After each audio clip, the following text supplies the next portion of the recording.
ഖത്തറിലെ Indian community benevolent forum legal cell പ്രവർത്തനങ്ങൾക്കായി വിപുലമായ അഭിഭാഷക പാനൽ പ്രഖ്യാപിച്ചു. ഖത്തറിലെ ഇന്ത്യൻ അഭിഭാഷകരുടെ കൂട്ടായ്മയായ ലോയേഴ്സ് ഫ്രട്ടേണിറ്റി ഫോറം ഖത്തറുമായി സഹകരിച്ചാണ് 9 പേരടങ്ങുന്ന അഭിഭാഷക പാനൽ ICBF പ്രഖ്യാപിച്ചത്. ഖത്തറിലെ പ്രവാസികൾക്ക് സൗജന്യ നിയമസഹായം ലഭ്യമാക്കുന്ന സംവിധാനമാണ് ICBF ലീഗൽ സെൽ.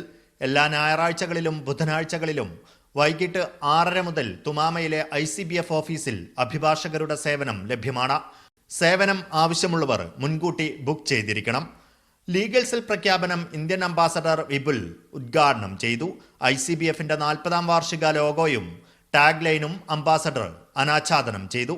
പ്രവാസികൾക്ക് കൃത്യമായ നിയമസഹായം ലഭ്യമാക്കുന്നതിൽ ICBF പ്രതിജ്ഞാബദ്ധമാണെന്ന് അധ്യക്ഷത വഹിച്ച പ്രസിഡന്റ് ഷാനവാസ് ബാവ പറഞ്ഞു. ICBF general secretary Varkey Boban സ്വാഗതവും സെറീന അഹദ് നന്ദിയും പറഞ്ഞു. Media 1 Doha.